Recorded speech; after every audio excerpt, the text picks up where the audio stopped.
क्या हम अपने जीवन में जो कुछ भी अनुभव करते हैं वह पहले से तय होता है या हमारे कर्म हमारे भाग्य को बदल सकते हैं?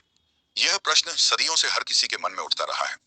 गरुड़ पुराण जैसे धर्म ग्रंथों ने इस रहस्य को उजागर करने की कोशिश की है। गरुड़ पुराण की उस ज्ञानवर्धक प्रस्तुति की कि मनुष्य का भाग्य कब लिखा जाता है।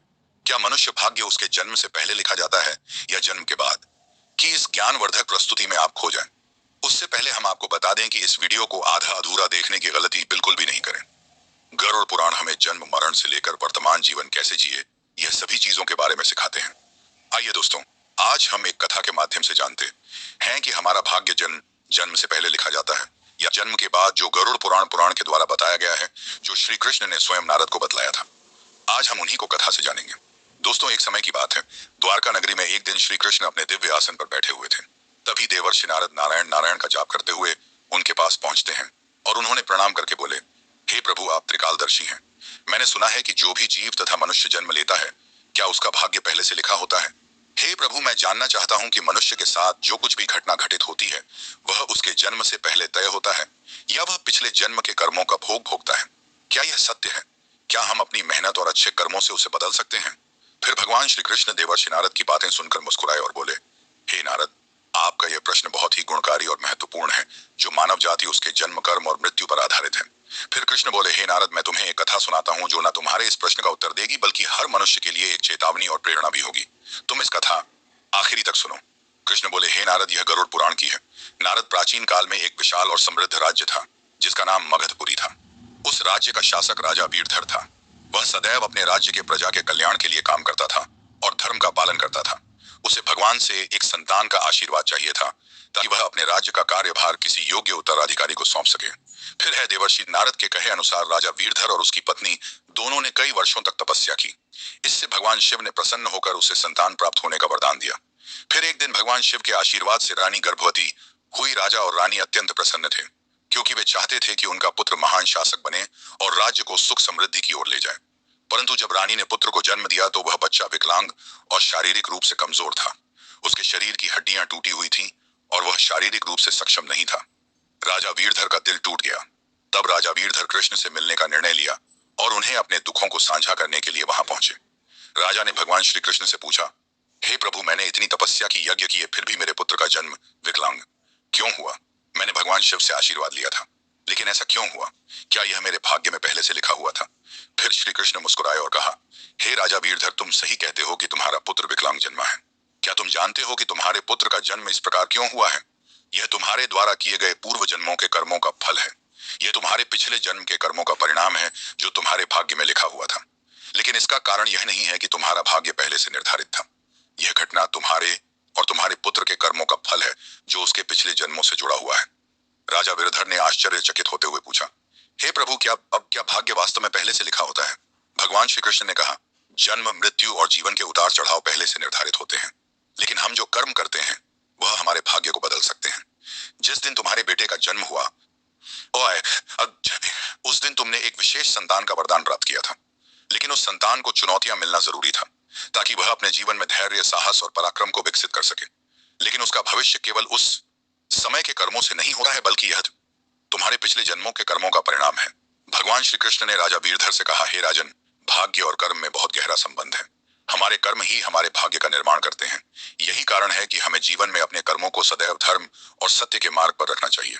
भगवान श्री कृष्ण ने कहा, हे राजन, जो कुछ भी तुम्हारे जीवन में घटित होता है वह तुम्हारे पिछले जन्म के कर्मों का परिणाम है। यदि तुम्हारा पुत्र विकलांग जन्मा है तो यह उसकी आत्मा के पिछले जन्म के कर्मों का फल है।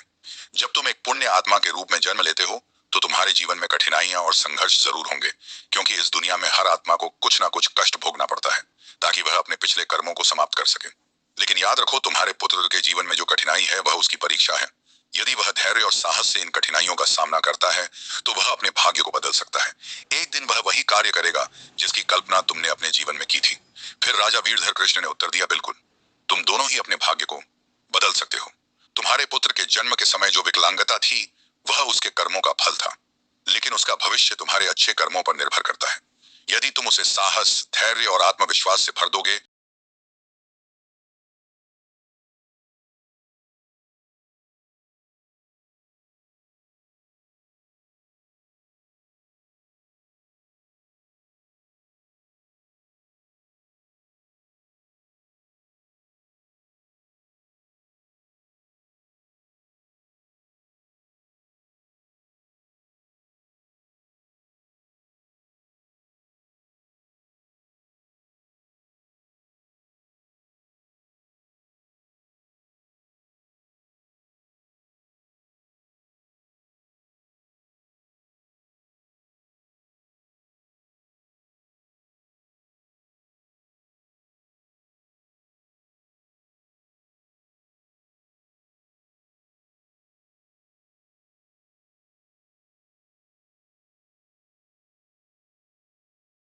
अपने भाग्य को बदल सकता है।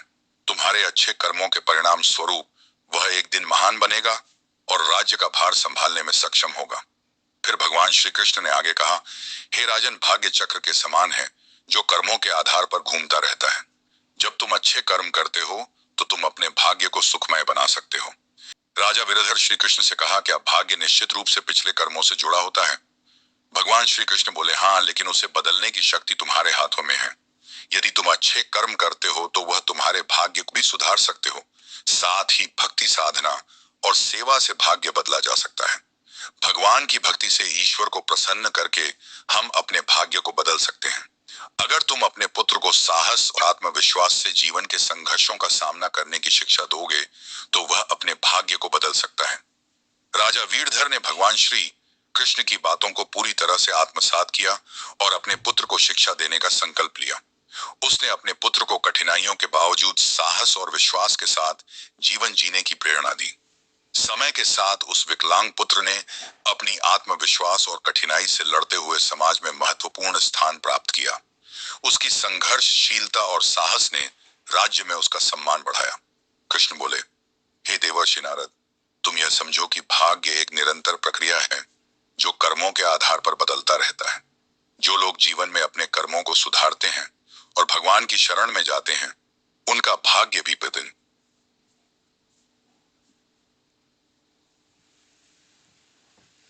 बदलता है। यह केवल कर्म ही नहीं है, बल्कि यह जीवन के संघर्षों और कर्मों का परिणाम है। मित्रों, फिर श्री कृष्ण ने देवर्षि नारद से कहा, यह कथा हमें यह सिखाती है कि जीवन में जो कुछ भी घटित होता है वह हमारे पिछले कर्मों का फल है। भाग्य और कर्म का कोई निश्चित प्रारूप नहीं है। हमारा कर्म हमारा भाग्य को बदल सकता है। गरुड़ पुराण हमें सिखाते हैं, यदि हम अच्छे कर्म करते हैं और सत्य की राह पर चलते हैं और ईश्वर का ध्यान करते हैं तो हम अपने जीवन की दिशा बदल सकते हैं। फिर श्री कृष्ण ने देवर्षि नारद से कहा, हे पयाम अनस्वन नारद, यह संसार कर्मों का दर्पण है। जो जैसा कर्म करेगा वह वैसा फल भोगे। मनुष्य को यह ध्यान रखना चाहिए कि माता पिता की सेवा, दूसरे की सहायता और ईश्वर का ध्यान ही सबसे बड़ा धर्म है।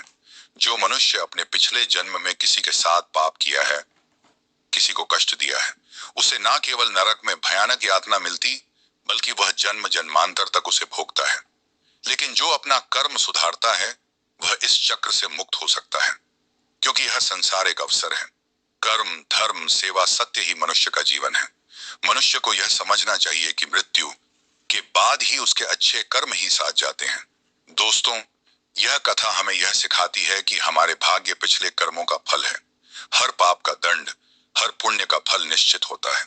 हे मनुष्य, तुम अपने कर्मों पर ध्यान दो, स्वार्थ, पाप और अहंकार को त्यागो, धर्म, सत्य और सेवा को अपनाओ, क्योंकि यही जीवन का सबसे भरा सत्य मार्ग है। भगवान श्री कृष्ण ने इस प्रकार देवर्षि नारद को गरुड़ पुराण के रहस्य को बताया।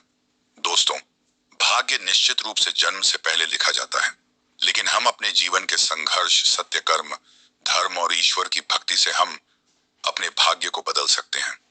गरुड़ पुराण में भाग्य का लेखा जोखा और कर्मों के बारे में उल्लेख मिलता है, पर दोस्तों, मनुष्य अपने कर्मों, संघर्ष और ईश्वर की भक्ति से हम अपने जीवन को बदल सकते हैं।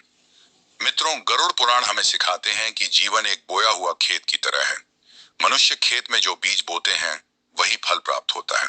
उसी प्रकार मनुष्य अपने जीवन में जो कर्म करते हैं, सब की तरह से उत्साह चिंतते हैं, उसका अगले जन्म में उसी रूप से फल भोगता है। इसीलिए दोस्तों, गरुड़ पुराण में भगवान श्री कृष्ण कहते हैं कि जब मनुष्य का जन्म होता है तो उसके पिछले कर्मों के आधार पर उसका भाग्य उसके जन्म से पहले लिखा जाता है, और उस मनुष्य के साथ वही होता है जो उसके जन्म से पहले उसके भाग्य में लिखा हुआ है, जिसे कोई टाल नहीं सकता है। परंतु सत्य, धर्म और सेवा से ईश्वर को प्रसन्न कर हम अपने भाग्य को बदल सकते हैं। हिंदू धर्म का सबसे बड़ा धर्म ग्रंथ गरुड़ पुराण है। हम विधि और भाग्य कर्मों के बारे में विस्तार रूप से बताया गया है। यह पुराण हिंदू धर्म के 18 महापुराण में से एक है, और इस पुराण में जन्म, मरण से पुनर्जन्म, कर्म और आत्मा के मार्ग के बारे में पूरे विस्तार से बताया गया है। दोस्तों, गरुड़ पुराण के अनुसार मनुष्य का भाग्य उसके पिछले जन्म के कर्मों पर निर्भर करता है। गरुड़ पुराण, जो विष्णु पुराणों के प्रमुख ग्रंथ में से एक है, यह पुराण जीवन के रहस्यों और मानव के कर्म फल के बारे में बताया गया है। गरुड़ पुराण में श्री कृष्ण को साक्षात भगवान विष्णु के अवतार माने जाते हैं। दोस्तों, गरुड़ पुराण में श्री कृष्ण कहते हैं, मनुष्य अपने जीवन में अच्छे कर्म और सत्य मार्ग पर चलकर ईश्वर को प्रसन्न कर अपने भाग्य में होने वाली घटना से बच सकते हैं और आने वाले भाग्य को हम बदल सकते हैं। मित्र, गरुड़ पुराण में श्री कृष्ण ने मनुष्य को जीवन जीने के लिए 3 मुख्य उपदेश दिए हैं, जिन पर चलकर हम अपने भाग्य के कर्मों को बदल सकते हैं। दोस्तों, आप इस वीडियो को अंत तक जरूर देखिए, क्योंकि यह सारी जानकारी गरुड़ पुराण के द्वारा बताया गया है। इस वीडियो को बीच में छोड़कर जाने की गलती बिल्कुल भी नहीं करें, इसलिए इस ज्ञानवर्धक प्रस्तुति को अंत तक जरूर देखिए। आइए जानते हैं। नंबर 1, अपने धर्म का पालन करना। मनुष्य का जन्म किसी खास उद्देश्य के लिए होता है। जो मनुष्य अपने पिछले जन्म में जो पाप किया है, वह इस जन्म में भी उस पाप का भोग भोगता है, क्योंकि मनुष्य के जन्म से पहले उसका जन्म से मरण तक का भाग्य पहले तय होता है। इसलिए दोस्तों, गरुड़ पुराण में श्री कृष्ण ने बताया है, मनुष्य को हमेशा धर्म सत्य का पालन करना चाहिए। इससे हमारे पिछले जन्म के पाप से बच सकते हैं। ईश्वर की भक्ति से हम अपने जीवन बदल सकते हैं। हम सभी ऊंचाई तक पहुंच सकते हैं। दोस्तों, यह जीवन एक अनमोल उपहार है। आप इसे व्यर्थ न जाने दें।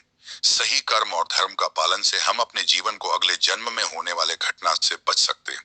यह ना केवल आपके लिए है, बल्कि इस पूरे समाज और दुनिया के आप प्रेरणा का स्रोत बन सकते हैं। नंबर 2, माता पिता की सेवा और आदर करना। दोस्तों, गरुड़ पुराण में श्री कृष्ण कहते हैं कि मनुष्य को हमेशा अपने माता पिता की सेवा करनी चाहिए, क्योंकि माता पिता के ही चरणों से तीनों लोक का स्वर्ग है। जो लोग माता पिता को नहीं मानते और ना ही उनका आदर करते हैं, वह ना केवल नरक में भयानक यातना भोगते हैं, बल्कि अगले जन्म में भी भारी संकट भोगना पड़ता है और उस मनुष्य को अपने पाप का परिणाम जन्म जन्मांतर तक उस कर्म का भोग को भोगता रहता है। नंबर 3, अहंकार। दोस्तों, अहंकार गरुड़ पुराण में श्री कृष्ण ने बताया है, मनुष्य का सबसे बड़ा शत्रु उसका अहंकार होता है, जो मनुष्य को अपने कर्मों से दूर कर देता है। जिस मनुष्य के मन में अहंकार प्रवेश कर लेता है, वह मनुष्य अपने जीवन को उस ओर लेकर चला जाता है जहां उसे संकट के सिवा कुछ और नहीं मिल पाता है। उस व्यक्ति को न केवल नरक में भयानक यातना भोगनी पड़ती है, बल्कि वह व्यक्ति अपने आने वाले भाग्य को भी नरक की ओर ले जाता है। इसीलिए मनुष्य को हमेशा सत्य, धर्म और प्रेम की भावना रखनी चाहिए। इससे वर्तमान जीवन और आने वाले भाग्य हमेशा खुशहाल रहे। दोस्तों, वीडियो देखने के लिए आपका बहुत बहुत धन्यवाद। और कहानी पसंद आई हो तो लाइक, सब्सक्राइब करें, अपने दोस्तों को भी शेयर करें। जय श्री कृष्ण। सामयिकीन सत्यराय फस्ते।